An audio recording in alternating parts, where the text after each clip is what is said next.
Hello hello hello chemistry वाले भैया, आप सबों का आपके हमारे इस चैनल में हार्दिक स्वागत करते हैं।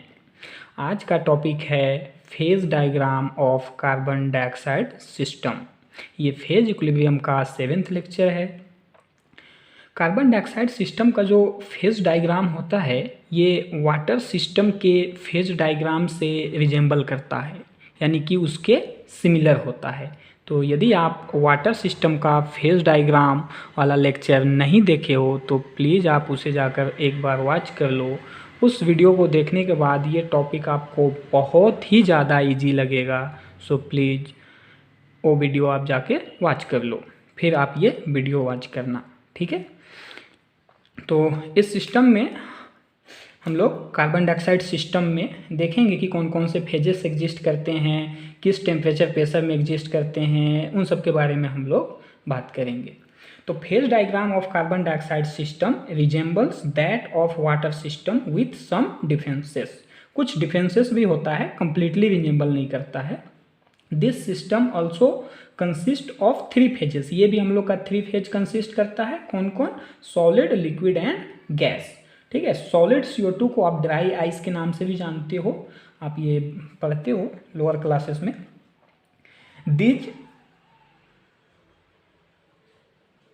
दिस 3 सिंगल फेजेस में अकर इन 4 पॉसिबल कॉम्बिनेशन इन इक्विलिब्रियम। मतलब कि हम लोग को यहाँ पे 4 पॉसिबल इक्विलिब्रियम मिल सकते हैं। कौन कौन इक्विलिब्रियम मिल सकते हैं? तो आपका solid liquid, solid gas, liquid gas and solid liquid gas.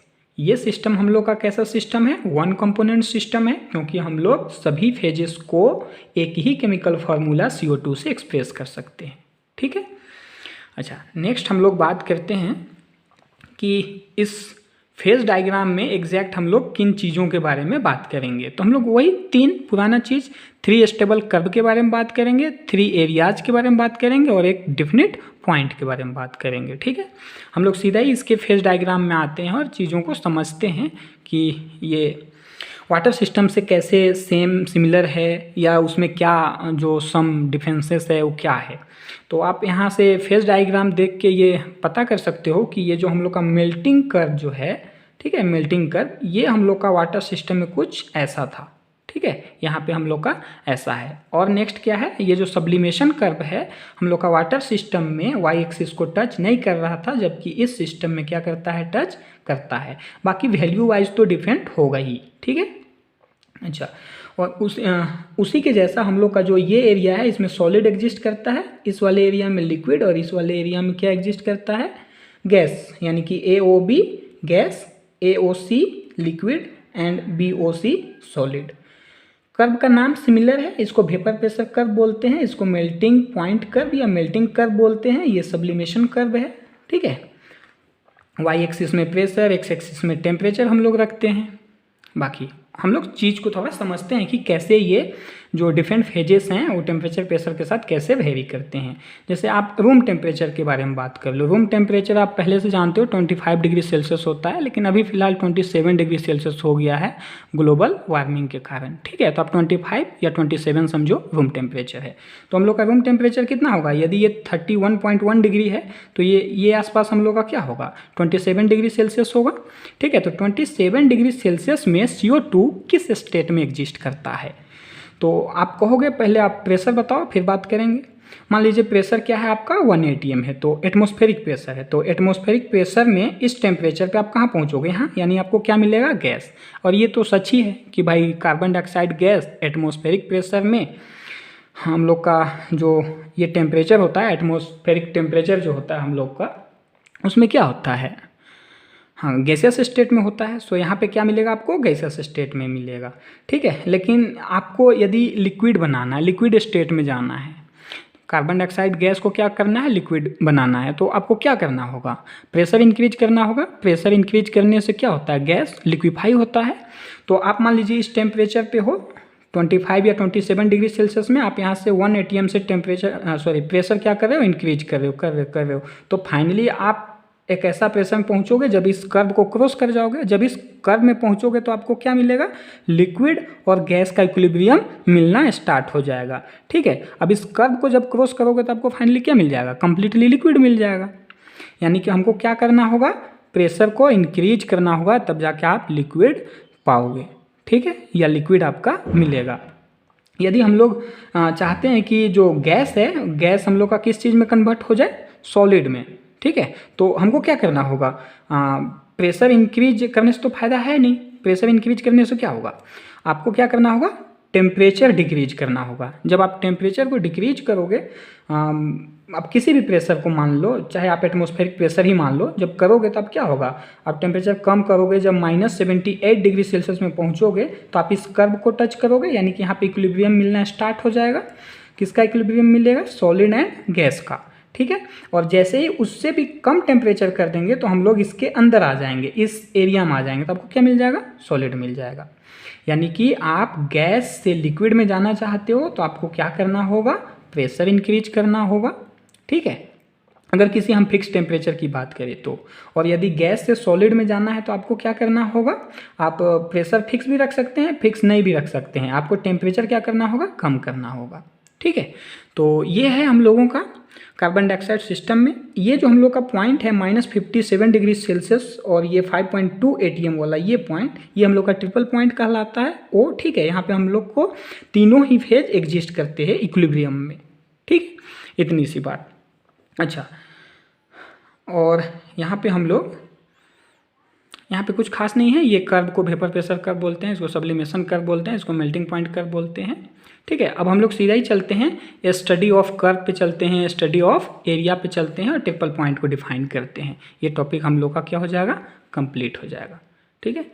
तो हम लोग स्टडी ऑफ कर्व करते हैं। तो फर्स्ट हम लोग का कर्व कौन सा है, ओए कर्व है। ओए कर्व को क्या बोलते हैं, वेपर प्रेशर कर्व या वेपोराइजेशन कर्व। उसमें आपको क्या मिलेगा, लिक्विड एंड गैस इक्विलिब्रियम में मिलेगा, ठीक है। अच्छा, इसका डिग्री ऑफ फ्रीडम आप निकालोगे तो डिग्री ऑफ फ्रीडम कितना मिलेगा, ये 1 कंपोनेंट सिस्टम है तो C = 1, P के स्थान पे 2 लिखोगे क्योंकि 2 फेजेस हैं यहाँ पे, तो आपको फाइनली वैल्यू 1 मिला, यानी कि ये क्या है, यूनि वेरिएंट है। उसी तरह से कर्व OB में जाओगे तो कर्व OB जो है हम लोग का, ये क्या है, सब्लिमेशन कर्व है, इसमें सॉलिड और गैस इक्विलिब्रियम में मिलेगा, ठीक है। सब्लिमेशन कर्व है OB, कहाँ है OB हम लोग का, ये है OB, ये सब्लिमेशन कर्व है, इसमें आपको क्या मिलेगा, सॉलिड और गैस। इस कर्व पर सॉलिड और गैस इक्विलिब्रियम में, इस कर्व पर लिक्विड एंड गैस इक्विलिब्रियम में, इस कर्व पे सॉलिड एंड लिक्विड इक्विलिब्रियम में मिलेगा, ठीक है।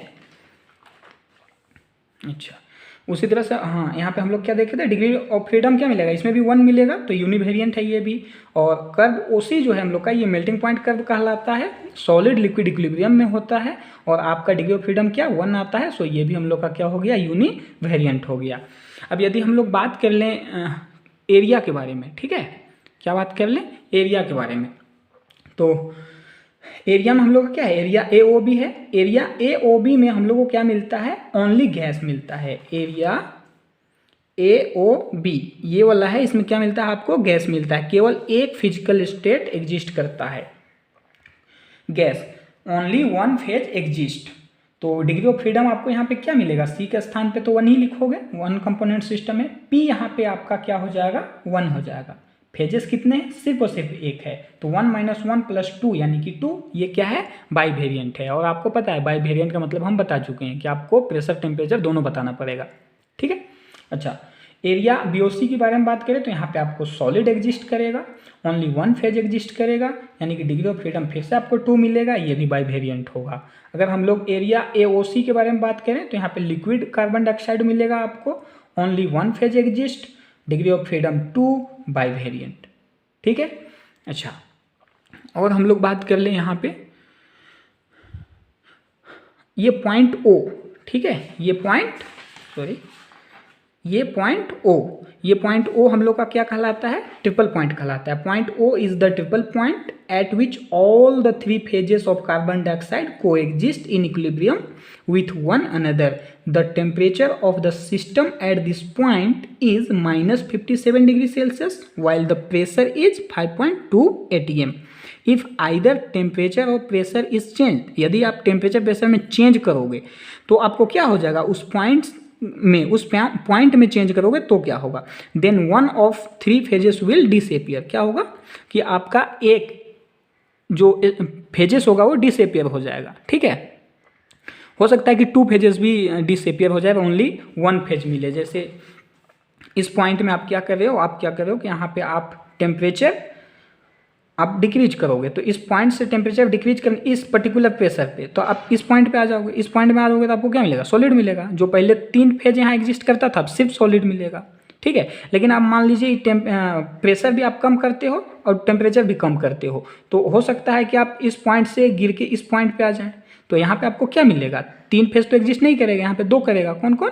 सॉलिड एंड गैस इक्विलिब्रियम में होगा, ठीक है। आई होप ये समझ में आ रहा होगा। तो ये हम लोग का ट्रिपल पॉइंट के बारे में बात हो गया कि एक फेजेस या एक से अधिक 2 फेज भी हम लोग का डिसअपियर हो सकता है। डिग्री ऑफ फ्रीडम क्या मिलने वाला है आपको यहाँ पे? सी के स्थान पे 1, पी के स्थान पे 3, क्योंकि 3 फेज एग्जिस्ट करता है, +2, तो फाइनली वैल्यू आपको क्या मिलेगा? 0 मिलेगा। क्या बोलेंगे इसको हम लोग? इनवेरिएंट और मोनोवेरिएंट, ठीक है। ठीक है, समझ में आया होगा I hope. Thank you so much.